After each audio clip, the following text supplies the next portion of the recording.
The Sunday family dinner had been going fine until my sister Amber showed up with her 2 sons ages 4 and 7 and made her announcement. "We're moving in," she said, setting her purse on the kitchen counter like she was already home. "Doug lost his job, and we can't afford our apartment anymore. Mom said it's fine." I looked up from the salad I was making. "Moving in here? Where else?" Amber pulled out a chair and sat down like the discussion was already over. "It's a 4-bedroom house. Mom and Dad have the master. You have your room. That leaves 2 empty bedrooms, perfect for my boys." "Those are guest rooms," I said. "Not anymore. Not family comes first, Lily. You understand?" I looked at my mother, who was stirring gravy at the stove. She wouldn't meet my eyes. "Mom," I said. "It's temporary," Mom said quietly. "Just until Amber gets back on her feet." "How temporary? A few months? Maybe 6? We'll see." I set down the salad tongs. "And you're just telling me this now? No, asking if I'm okay with it?" "Why would we need to ask?" Amber cut in. "It's Mom and Dad's house. They make the decisions." Dad walked in from the living room, beer in hand. "Girls, let's not fight about this. Amber needs help. That's what family does." "But where am I supposed to?" "You'll still have your room," Mom said quickly. "We're not kicking you out." "Yet," Amber added with a smile. I caught the tone. "What does that mean?" Amber shrugged. "I mean, you're 35 years old, Lily, still living with Mom and Dad. Maybe this is a good opportunity for you to finally get your own place. I have my own place. I live here. You live in your childhood bedroom. That's not having your own place. That's being stuck in adolescence." Dad laughed. Actually, laughed. "She's got a point, Lily. You've been here since college." 13 years, Amber added helpfully. "That's a long time to mooch off your parents." "I don't mooch rent-free, bill-free. Contributing nothing." She ticked off on her fingers. "That's literally the definition of mooching." My mother finally turned around. "Amber, that's enough. Lily helps around the house." "Oh, she does the dishes sometimes." "How generous." Amber rolled her eyes. "Manuel, Mom and Dad are supporting a grown woman who should have been independent a decade ago. I'm not dependent, then prove it. Get your own apartment. Let my boys have your room. They actually need it, their children. You're just comfortable." The words stung because they were designed to. Amber had always been good at that, finding the exact thing to say that would make you feel small. "When are you moving in?" I asked quietly. "Next weekend. Doug's brother is helping us with a truck." "That's 6 days. Plenty of time for you to start apartment hunting." Amber smiled brightly. "Unless you want to stay in a house full of screaming kids." Fair warning, my boys are not quiet. Dinner was tense. Amber's sons ran around the house, knocking over a lamp not replaced, spilling juice on the carpet not cleaned, and generally creating chaos, while Amber scrolled on her phone and my parents pretended everything was fine. After dinner, I helped Mom clean up while Amber supervised her children from the couch. "Mom, can we talk?" I said quietly, scrubbing a plate. "About what, honey?" "About this. About Amber moving in. About everyone, assuming I'm going to just ... leave. No one's forcing you to leave." Amber basically said. "Amber says a lot of things. You know how she is." Mom handed me another dish. "Look, I know this is sudden, but she's in a tough spot. Doug's been unemployed for 2 months. They're behind on rents. We can't just let them be homeless." "I understand that, but why does helping her mean pushing me out?" "We're not pushing you out." Amber literally called me a mooch. She didn't mean it. She's stressed. I set down the dish I was holding. "Mom, do you think I'm mooching?" She hesitated. Just for a second. But I saw it.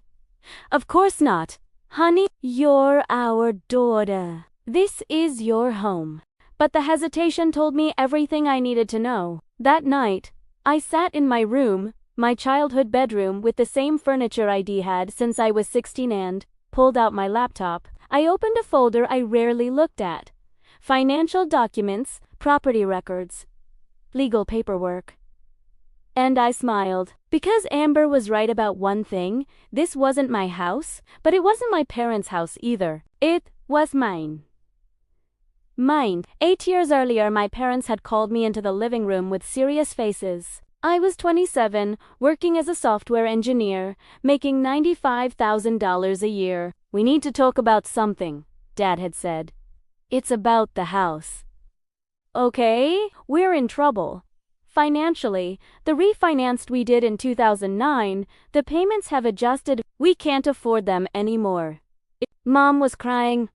We're going to lose the house. The bank sent a foreclosure notice. We're 4 months behind. How much do you owe? I'd asked. $8,400 in back payments. Plus, the new payment is $2,100 a month, up from $1,400. We can't do it on Dad's pension and my salary. I'd done the math quickly. $8,400 to catch up. $2,100 monthly going forward. My parents' combined income was about $4,800 a month. After their other expenses, they genuinely couldn't afford it. What are you going to do? I'd asked. We're thinking about selling. Downsizing to an apartment? I'd grown up in this house. Every memory I had was in this house. The thought of strangers living here, of my parents cramped in some 2-bedroom apartment, had made me feel sick. What if I helped? I'd said, honey, we can't ask you to. You're not asking. I'm offering. What if I paid the mortgage, just until you get back on your feet? They'd protested, said they couldn't accept. Said it was too much, but eventually, they'd agreed. I paid off the $8,400 in back payments, started paying the $2,100 monthly mortgage. Told myself it was temporary. 6 years earlier, 2 years of mortgage payments later, nothing had changed. My parents still couldn't afford the house. Dad's pension wasn't increasing. Mom's salary stayed flat. I was still paying $2,100 a month for a house I didn't own. One night, I'd sat down with them. We need to talk about the mortgage. We know, Dad had said. We need to pay you back. That's not what I mean. I mean, we need to make this official. Legal. What are you suggesting? I want to buy the house. From you? Outright. They'd stared at me. You still owe $387,000 on the mortgage, I'd continued. Lily, that's too much. I've been paying the mortgage for 2 years anyway. This way, I actually own what I'm paying for, and you never have to worry about losing the house. It had taken months of conversations. But eventually, they'd agreed. I bought the house. Legally. Title transferred to my name. My parents as lifetime tenants, rent-free. They'd told everyone they'd sold the house to downsize and then decided to stay and rent from the new owners. They never told anyone the new owner was me. Pride, I guess? Not wanting to admit their daughter had to bail them out? I didn't care. Let them keep their pride. I had the deed. Present. DAY Monday morning, I woke up to my mother knocking on my door. Lily, can we talk? I opened the door. She looked nervous. Amber's starting to move boxers in this weekend. She wants to know if you can clear out some storage space in the garage for her things. Okay, and she mentioned that maybe in a month or two, once the boys are settled, it might be good for you to think about getting your own place. You know, so they have more room. So she does want me gone. She didn't say that exactly, Mom. She said it at dinner. And now you're saying it hoost. Be honest. Do you want me to move out? She couldn't look at me. It would make things easier with T-boys. And you're right. You should have your own place. It's time. Something inside me went very calm. Very cold.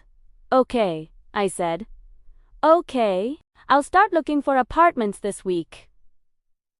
Relief flooded her face. Oh, honey, thank you. I know this is hard, but I'll need you and Dad to do something for me, though. Of course. Anything. Check your mortgage statement tomorrow. Make sure everything's in order before I move out. Why would we need to just check it? Okay. She looked confused, but nodded. Okay, Ian, sure. I smiled. Great. I'll start packing. Tuesday, 9:47 a.m. I was at work when my phone started ringing. Mom. I let it go to voicemail. It rang again. And again. And again. Then Dad called. Then Amber. Then Mom again. I put my phone on silent and focused on my code. Tuesday, 12:15 p.m. lunch break. I checked my voicemails. Mom's first message, las 9:50 Hamleli, honey, I think there's a mistake with the mortgage. Can you call me? Mom's second message, 10:05 a.m. Lily, I really need you to call me back. The bank is saying our payment was declined. This doesn't make sense. Dad's message, 10:20 a.m. Lily, what the hell is going on with the mortgage? Call us immediately. Amber's message, 10:45 a.m. Hey, it's me. Mom's freaking out about some mortgage thing. Do you know what's going on? Call her. Mom's third message, 11:30 a.m. Lily, please. I don't understand what's happening. The bank is saying the automatic payment was canceled. We're going to be late. Can you fix this? I deleted all the messages and went back to work. Tuesday, 6 p.m. I came home to find all three of them in the living room, waiting for me. Where have you been? Mom demanded. Work. Like every Tuesday. We've been calling you all day. I was busy. The mortgage payment was declined, Dad said. His face was red. The bank called us, said the automatic payment from your account was canceled. That's correct. What do you mean that's correct? You need to fix it. We're going to be late on the mortgage. No, you're not, because there is no mortgage. They all stared at me. What? Mom whispered. I pulled out my laptop, opened it, pulled up the property records, turned the screen toward them. This house is paid off. Has been for 6 years. The title is clear. No mortgage, no lien. Dad grabbed the laptop, stared at the screen. This says, ... This says, you own the house. That's correct. I bought it from you in 2017. Paid off your mortgage. $400,000. You remember, we signed all the paperwork. But we still live here, Mom said weakly. As my tenants? Rent-free. That was the agreement. You could live here as long as you wanted. No rent. No payment. Then what payment got declined? Amber asked. I pulled up my banking app. Showed them the canceled payment. This payment, $2,100 a month. It wasn't a mortgage payment going to the bank. It was a housing allowance I was giving Mom and Dad to help with utilities, property tax, insurance, maintenance. You've been giving us money every month? Mom asked. For 8 years. $2,100 a month for 8 years is $201,600. Plus the $400,000 purchase price. Total, $601,600 I've invested in keeping you in this house. The room was dead silent. But why would you cancel it? Dad asked. Because I'm moving out. Remember, Amber needs the space. I'm a mooch who needs to grow up and get my own place. So I'm getting my own place. And when I go, my financial support goes with me. You can't just cut us off, Amber started. I can, actually. It's my money. My house. My choice. We can't afford the utilities and taxes without that money, Mom said. Then you'll need to figure something out. Get a second job? Cut expenses, sell some things. I shrugged. I'm sure you'll manage. You're resourceful adults. Lily, please. Dad tried. Let me break this down for you. Property tax on this house is $6,800 a year. Home insurance is $1,400 a year. Average utilities electric, gas, water, internet rent, about $400 a month, or $4,800 a year. That's $13,000 a year in basic costs, plus maintenance, plus repairs, plus lawn care. I looked at my father. Your pension is $2,100 a month. Mom's salary is $2,700 a month. Combined, $4,800. After your car payments, insurance, groceries, medical expenses, and other costs, you have maybe $800 a month left over. Not enough to cover the house costs. We'll manage, Mom stated. No, you won't. You couldn't manage 8 years ago. That's why you were facing foreclosure. That's why I bought the house. That's why I've been subsidizing your lifestyle for nearly a decade. We didn't ask you to do that, Amber shouted. Yes, you did. You literally asked me. 8 years ago. You were crying and begging, and I said yes, because I loved you and didn't want you to lose your home. I closed my laptop, but apparently, helping family makes me a mooch. Contributing nothing, still stuck in adolescence. So I'm going to stop I'm moving out this weekend. This weekend. Mom's voice cracked. Same timeline you gave me. 6 days. I've already found an apartment. I'm signing the lease tomorrow. But Amber's moving in this weekend.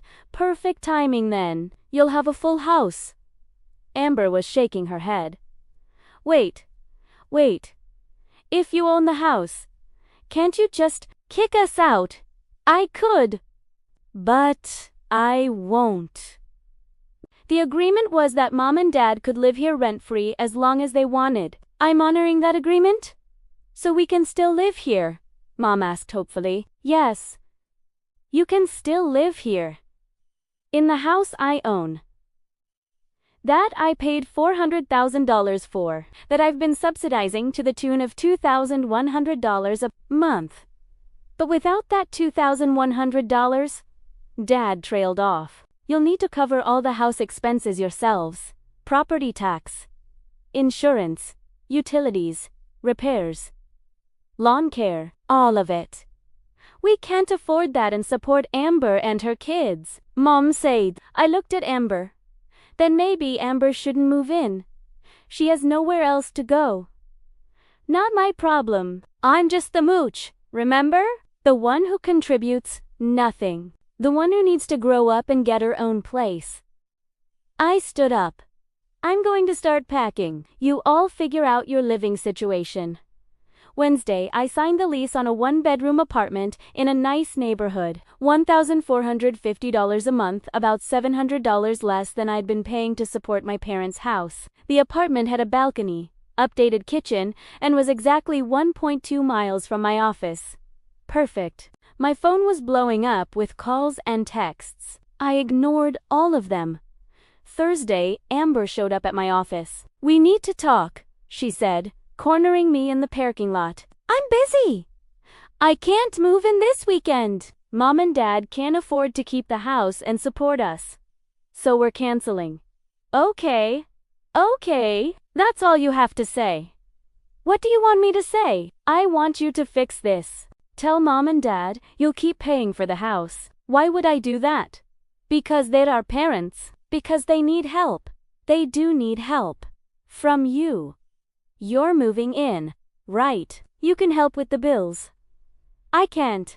I'm unemployed, so get a job. Doug can get a job. Between the two of you, you can contribute. We have 2 kids to support. Not my problem, Amber. You made your choices. You had kids. You moved to an expensive apartment you couldn't afford. Doug lost his job. Those are your consequences to deal with. How can you be so cold? I stopped walking. Turned to face her. You called me a mooch.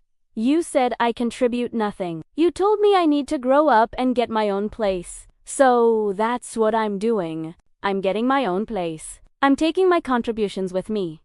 I didn't mean yes, you did. You meant every word. And so did Mom and Dad when they agreed with you. They were just trying to help me by throwing me out of my own house. Great plan. Amber's face went pale. Your house. My house. The one I bought 6 years ago when they were facing foreclosure. The one I've been paying for while living in my childhood bedroom and being a mooch. Why didn't you tell us? Why would I? You all assumed I was taking advantage, that I was the failure who couldn't get her own place. It never occurred to any of you that I might be the one holding everything together. Lily, I'm sorry, too late. I'm done. Done? I walked away and left her standing in the parking lot. Friday, Mom came to my office. Security called me because she was crying in the lobby. I went down. Please, she said when she saw me. Please, don't do this. We can't afford the house without your help. Then, downsize. Get an apartment, something you can actually afford. We don't want to leave our home. It's not your home. It's my home. Your tenants? Lily? Don't be cruel. I'm not being cruel. I'm being factual. 8 years ago, you were going to lose this house. I bought it to save you. I've been paying for it ever since. And, instead of gratitude, I got called a mooch. We didn't know. We thought you were just living there rent-free. Because you assumed I was taking advantage. You never asked. You never checked. You just accepted Amber's narrative that I was a failure. I'm sorry. We're sorry. Please, just keep helping us. We'll never complain again. You shouldn't have complained in the first place. I looked at her. Mom, I have given you $601,600 over the last 8 years. More than $500,000. I did it without being asked to keep paying. I did it quietly, without recognition, because I loved you and wanted you to be secure. And we appreciate, do you? Because when Amber said I contribute nothing, you didn't correct her. When she said I was mooching, you agreed. When she said I needed to move out, you went along with it. Mom was crying hard now. I made a mistake. Please, don't punish us for one mistake. It wasn't one mistake. It was 8 years of taking me for granted. 8 years of assuming the house just worked, that bills got paid, that everything was fine. You never wondered how. You never questioned it. You just accepted it and assumed I was the one benefiting. What do you want us to do? Figure it out. Like adults. Like you told me to do. Saturday moving day. I hired movers. Loaded up my belongings, furniture I'd bought myself. Clothes, books. My entire life packed into a truck. My parents watched from the porch. Amber was there too, with Doug and the boys. None of them helped. As I was doing a final walkthrough of my room, Dad appeared in the doorway. You're really going? I told you I was. What are we supposed to do? We can't afford this place without you. Sell it. It's my house, but I'll sell it and split the proceeds with you. You can use your half to buy something smaller. This is our home. No, it's my investment property that I've been letting you live in rent-free while I covered all the expenses. But if you can't afford to maintain it, it doesn't make financial sense for me to keep it. You'd make us homeless. I'd give you several $100,000 to find a new place. That's not making you homeless. That's helping you transition to something affordable. He was quiet for a long moment. I never knew that you bought the house. Your mother and we forgot. We just kept living here, and it became normal. You forgot you signed over the deed? We told ourselves it was temporary, that we'd buy it back someday, and then years passed and we just stopped thinking about it. Convenient. Lily, please, I'm sorry. We're all sorry. Amber especially. She called this morning, crying, saying she didn't know. She didn't know because she didn't bother to find out. None of you did. You just assumed. What can we do to make this right? I looked at my father, at this man who'd raised me, who I loved, who'd stood by while his other daughter called me a mooch. Nothing, I said. There's nothing you can do. The damage is done. So that's it. You're just going to cut us off? I'm going to stop subsidizing a lifestyle you can't afford. What you do after that is up to you. 1 month later, my apartment was perfect. Clean, quiet, mine. No children running around. No sister making snide comments. No parents taking me for granted. Just me, my books, my balcony, and my peace. I'd saved $2,100 in the first month alone, started putting it toward retirement, investments, things that actually benefited me. My parents called every few days, begging, pleading, explaining how they were struggling. I didn't answer. Amber sent a long text, apologizing, explaining she'd been stressed and didn't mean the things she said. I didn't respond. My phone rang from an unknown number. I answered out of curiosity. Lily, it's Aunt Jan. My mother's sister. I hadn't talked to her in years. Shay. Calulera la uno. I heard what happened. With the house, your mother told me. I'm sure she did. I want you to know something. I'm proud of you. That stopped me. What? You did something incredibly generous. You bought your parents' house to keep them from losing it. You supported them for 8 years, and when they treated you poorly, you stood up for yourself. Aunt Jing, your mother is over here crying about how you abandoned them. But I know better. I know you're not the villain in this story. Thank you. Are you doing okay? Really? I'm doing great. Better than I've been in years. Good. You deserve that. She paused. If you ever want to talk, or need anything, I'm Iri. After we hung up, I realized that was the first time in 8 years anyone in my family had asked if I was okay. 3 months later, I got a certified letter from my parents' attorney. Inside was an offer to buy the house from me for $450,000, $50,000 more than I'd paid. I called the attorney. Where are they getting $450,000? They've secured a mortgage. A bank has agreed to lend them the money based on your father's pension and your mother's salary. The same mortgage they couldn't afford 8 years ago. The terms are different now. Interest rates are lower. The payment would be about $2,200 a month. They can't afford $2,200 a month. That's their concern, not yours. They're offering you a profit, $50,000 above what you paid. I thought about it. Counteroffer, $500,000. That seems excessive. It's not. In the 6 years since I bought it, I've put $201,600 in subsidies into the property. Plus, I've maintained it, upgraded it, paid all expenses. $500,000 is more than fair. It's actually a loss for me when you consider opportunity cost and investment returns. The attorney was quiet. I'll present the offer. 1 week later, the attorney called back. They've accepted $500,000. Closing in 30 days. Excellent. After 30 days, the house sold. I walked away with $500,000. A small profit, considering everything. My parents had their house back, at a monthly payment they couldn't afford. But that was their problem now. Amber never moved in. She and Doug found a 2-bedroom apartment they could barely afford. She got a job at Target. Doug got a job in warehouse management. They were learning what it meant to support themselves. 1 year later, I bought a condo. 2 bedrooms, beautiful kitchen, rooftop deck with city views, $380,000. My mortgage payment was $1,650 a month. I was saving money, building equity in something that was actually mine. My parents were struggling with their $2,200 mortgage payment. Mom had picked up a second part-time job. Dad was talking about going back to work. They called me once, asking if I could help. Just a few hundred a month, just until they got on their feet.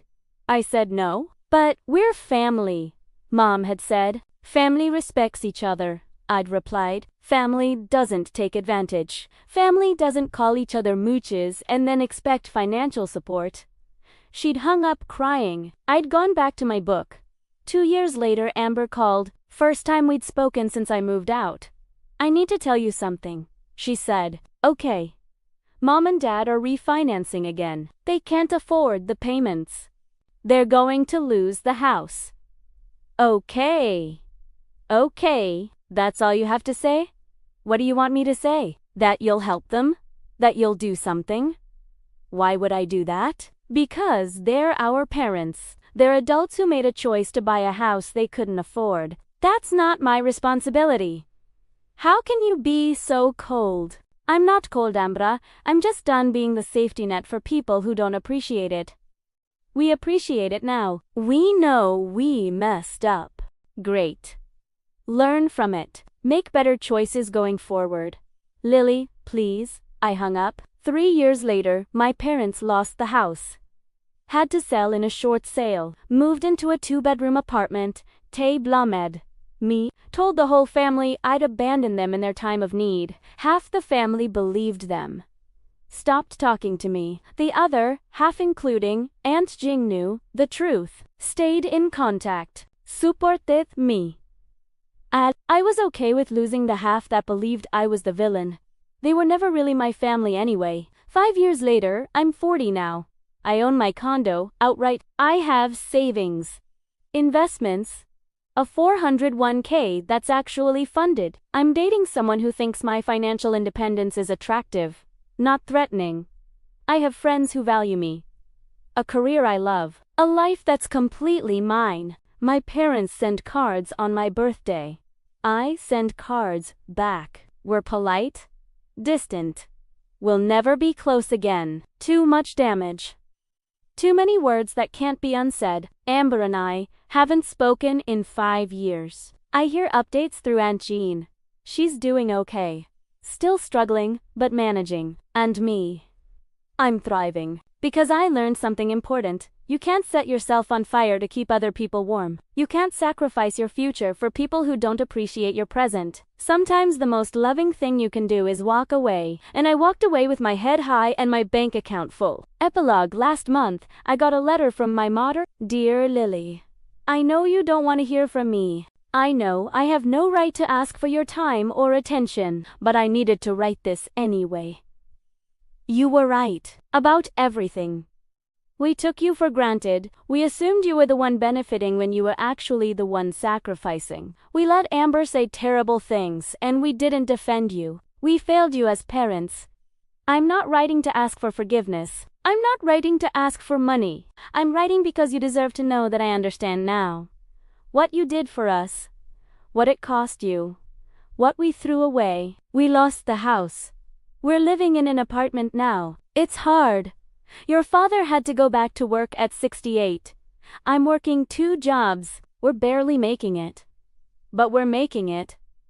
Without you. Because you forced us to learn how. I'm grateful for that. For you teaching us what we should have already known, that we QA and expect others to solve our problems. That we have to stand on our own. I'm sorry it took losing you for us to learn that lesson. I hope you're happy. I hope you've built a life you're proud of. You deserve that, and so much more. I love you. Primeral Wais. Well, even though I didn't show it when it mattered. Mom, I read the letter 3 times. Then, I folded it carefully and put it in a drawer. Maybe someday, I'll respond. Maybe someday I'll be ready to have a relationship with them again. But, not today. Today, I'm going to enjoy my condo, my freedom, and my peace. Because I earned it. And no one can take it away from me.